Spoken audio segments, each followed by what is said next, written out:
the 5th of December, 1872. Ship on the starboard bow! The captain of the brigantine Dei Gratia sights a ship in the Atlantic, 800 miles off the Portuguese coast. It appears to be unmanned and steering wild.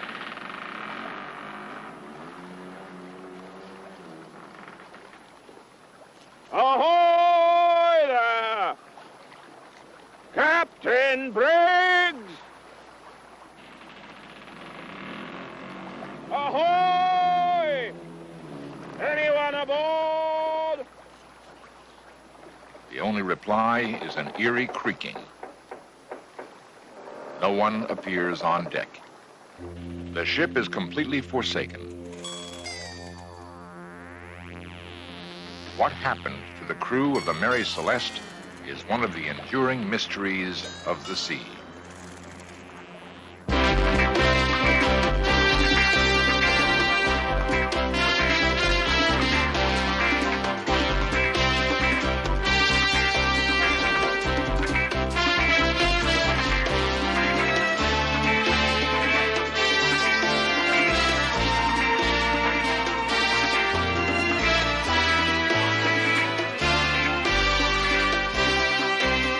This series presents information based in part on theory and conjecture.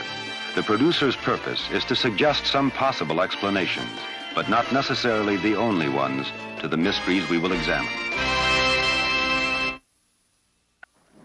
We represent the government of the United States of America. We have permission from your government to board your vessel. Today, Coast Guardsmen are accustomed to finding abandoned vessels. Stand by and prepare to be boarded. The first boarding is tense and dangerous.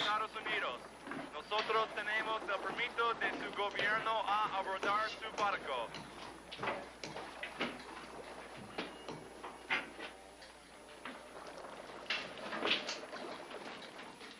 Modern abandoned ships usually mean only one thing. They're being used for illegal drug traffic. In the days of the great sailing vessels, however, derelict ships were not so easily explained, and no abandoned vessel has remained as mysterious as the Mary Celeste. Theories abound as to why the Mary Celeste was abandoned. It might have been the result of a prearranged salvage fraud, pirates, mutiny, a burst of deadly marine gas, or even a homicidal maniac, killing the rest of the crew one by one, dumping their bodies, and then committing suicide.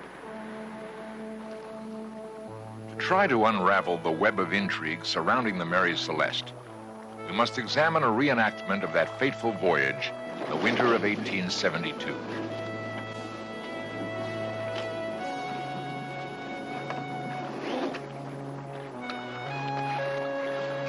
On November 2nd, in the New York harbor, the Mary Celeste completed loading her cargo, 1,700 barrels of alcohol.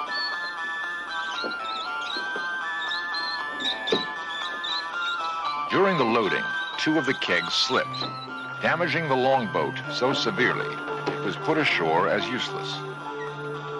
A replacement could not be found, but the Mary Celeste still carried her yawl on deck. If absolutely necessary, it could accommodate the entire ship's company.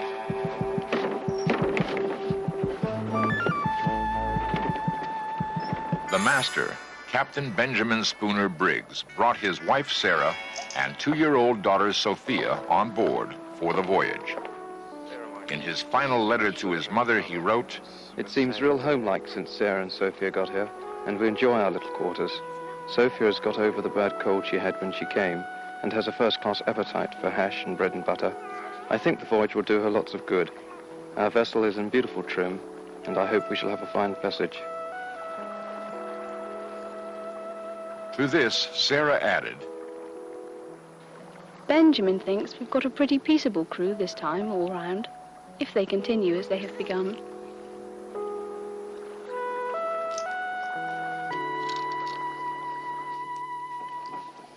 The night before the Mary Celeste sailed, Captain Briggs dined with Captain David Reed Morehouse of the Dei Gratia. This makes a change in this day and age, really. The 2 ships were moored side by side at the dock. slipshod about it all. In light of subsequent events, this was a strange coincidence. The two men knew each other well. What did Captain Morehouse think of Briggs? Briggs was a teetotaler and a God-fearing man. He could be stern when occasion required it, and was not a man to be intimidated or imposed upon. But he was just and considerate towards the men serving under him, just as he was gentle and affectionate in his family relations. 1, 2, 3, 4. 2, 3, 4. On November 5th, 1872, the Mary Celeste set sail.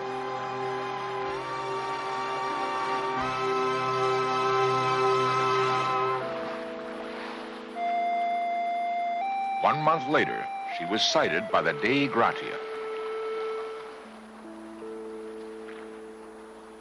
The Mary Celeste was drifting, unmanned, 800 miles off the Portuguese coast. She would be sailed by a skeleton crew from the Dei Gratia to Gibraltar, where the official inquiry was held. At the British Admiralty Court, the proceedings opened with Captain Morehouse's description of his first sighting of the Mary Celeste. I reckon the way the yards were square, she was running before the wind when she was abandoned. It's possible the storm that we met at 4 o'clock that morning might have sent her round had she also met it. First time I saw her, 2 o'clock afternoon, her head was westward. The jib was trimmed on the port side, although she was on a starboard tack. She was yawing, coming up to the wind then, falling off. I judged something was amiss. I thought I saw a flag of distress at her yard, but subsequently it turned out to be a flapping sail.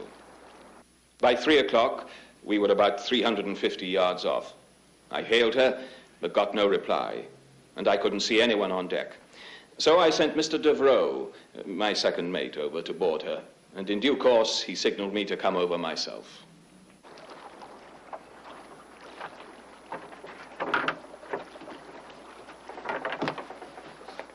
When I got on board, Mr. Devereux had already sounded the pumps, which showed she made little or no water. During the next hour, Captain Morehouse would carefully inspect every inch of the ship. The ship was perfectly sound. Her hull, masts, and yards were in good condition. Her cargo, which was barrels of alcohol, was properly stowed and hadn't shifted, but the forehatch had been lifted off. This was only one of the many enigmas Morehouse would encounter.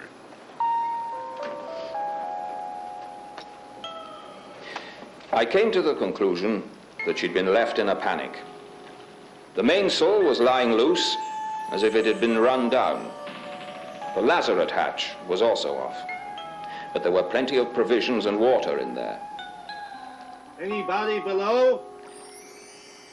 The glass on the compass was smashed. Compass glass is smashed. Together, we searched the ship from stem to stern. At first, we were worried that she was a fever ship and the crew had died of cholera, but there wasn't a soul on board, nor were there any visible signs of there having been any trouble. In the forecastle, oilskins, boots, and pipes were scattered about as if abandoned in great haste, and among the dunnage were articles of value you might have supposed their owners would have taken if abandoning ship. In the galley, everything was in good order, as it would be between meals. There was no wine, beer, or spirits on board. A child's clothing and toys were strewn about. And on the table was a sewing machine with a baby's pinafore on it and a number of small items lying on the table alongside.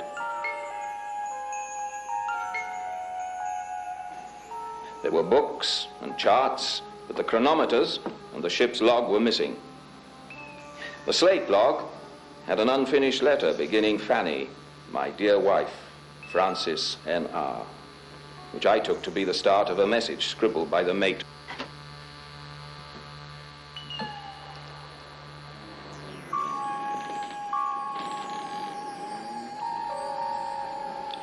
The ship's boat was missing.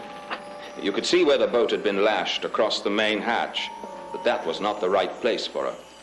There were no signs of any tackle to launch her, but we usually launched our boat from the rail with only a tow rope to secure her. I saw no remains of painter or boat's rope fastened to the rail. Captain Morehouse's observations were detailed, but they raised more questions than they answered.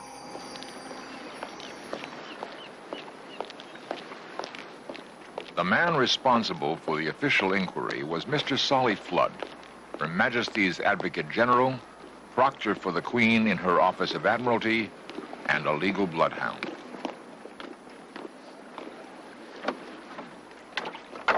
A new age of belief in science, invention, and technology was dawning. The ability to seek and find cold, hard evidence in order to solve any mystery was reaching a golden era. Was there any evidence to indicate foul play? The only facts available so far, a ship in good order, yet abandoned in a hurry.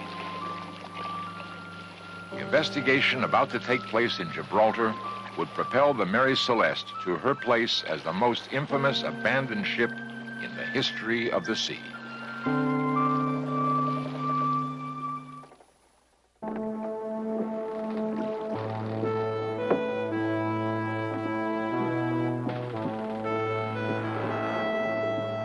Advocate General Solly Flood boarded the Mary Celeste to examine it in minute detail. There was no appearance of fire or explosion or any other assignable cause of abandonment. She was well provisioned and it seems had encountered no seriously heavy weather. She was thoroughly sound, staunch, and strong, and in every way seaworthy and well found. But both bows had been recently cut by a sharp instrument.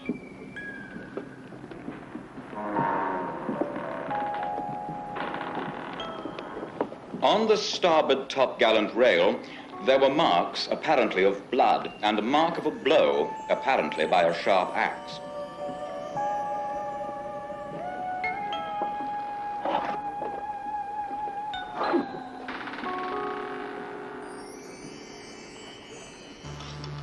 A sword appeared to me to exhibit traces of blood and to have been wiped before being returned to its scabbard.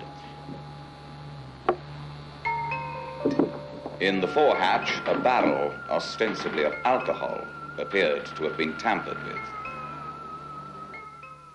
My object is to move the Board of Trade to take such action as they may think fit, to discover, if possible, the fate of the master, whose name was Briggs, his wife and child, and the crew of the derelict.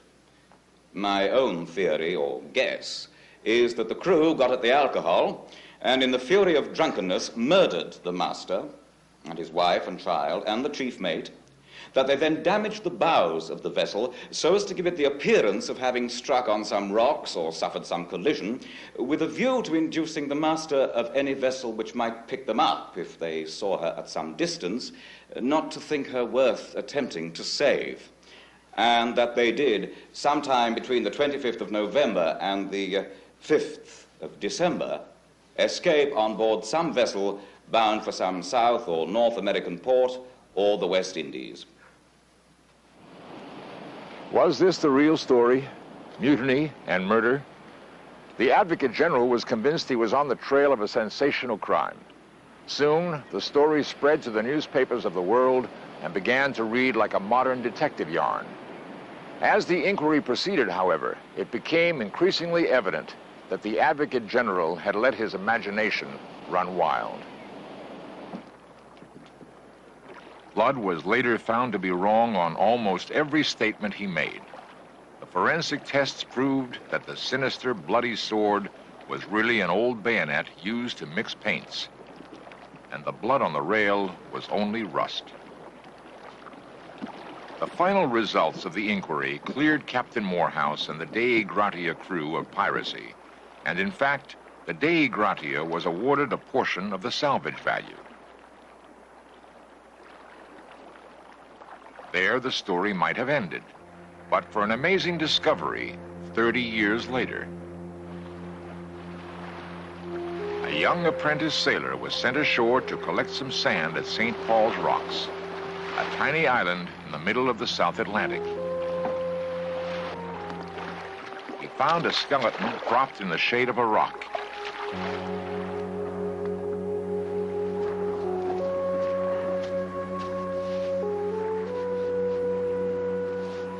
And beside it, a bottle stuffed with a soiled and faded letter.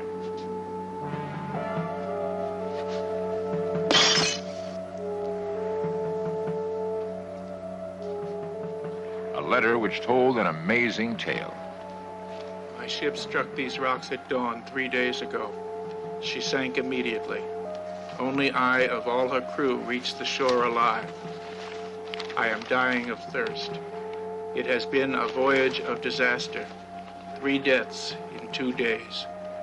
Then came the poison on the 7th day out. Ship helpless, and so for 3 days we lay.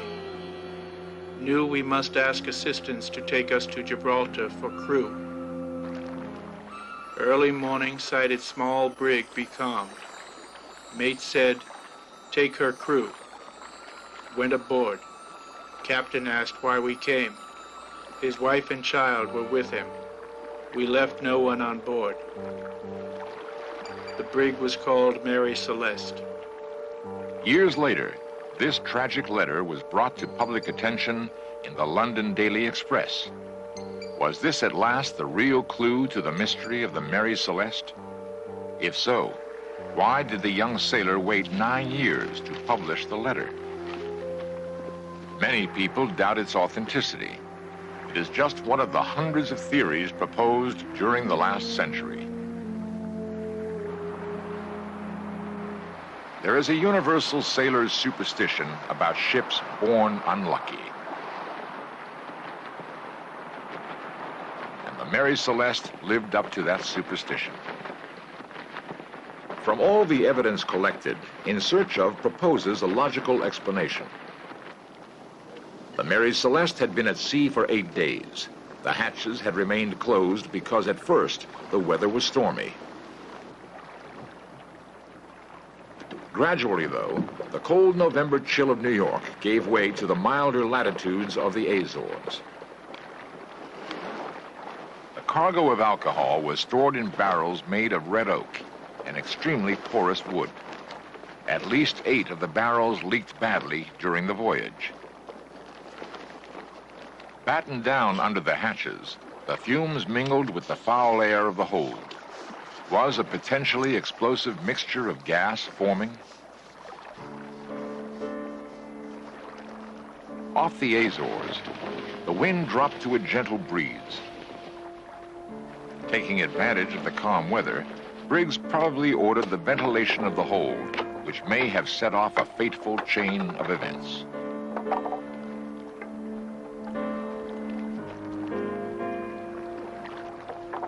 An upward rush of fumes, perhaps even an explosion.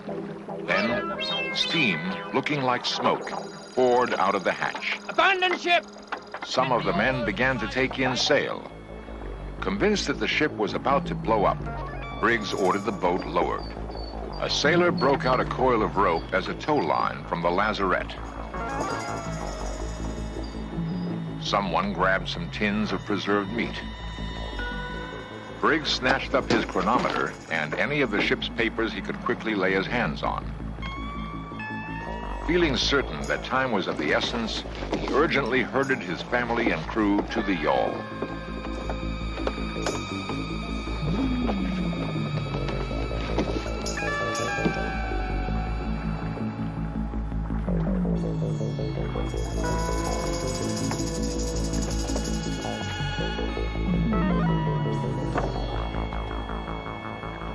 According to meteorological reports, a sudden squall blew up that day. Under the impact of a violent gust, the vessel may have lunged forward with a suddenness and force which broke the improvised tow line. They may have tried to row after the Mary Celeste, or they may have turned toward the island of Santa Maria, a jagged, inhospitable coastline where a small boat and her occupants would easily be smashed to pieces in the surf.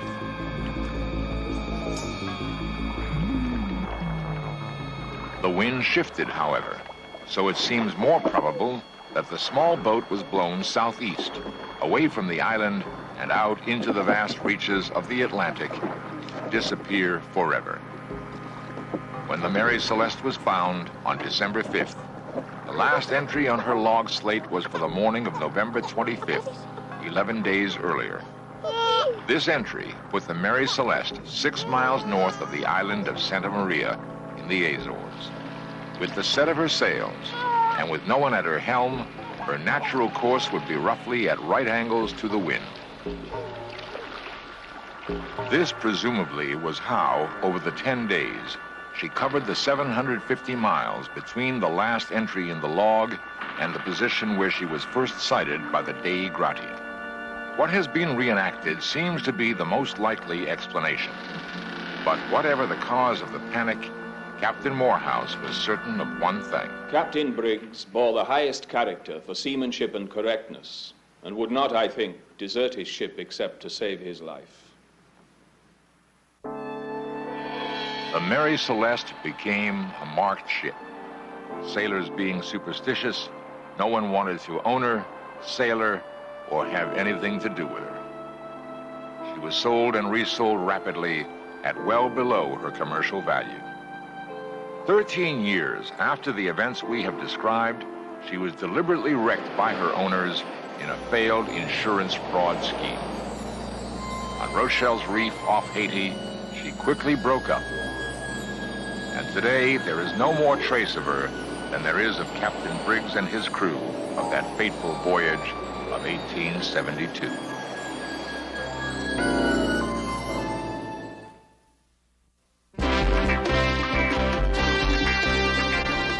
Lost civilizations, extraterrestrials, myths and monsters, missing persons, magic and witchcraft, unexplained phenomena. In Search of Cameras are traveling the world, seeking out these great mysteries. This program was the result of the work of scientists, researchers, and a group of highly skilled technicians.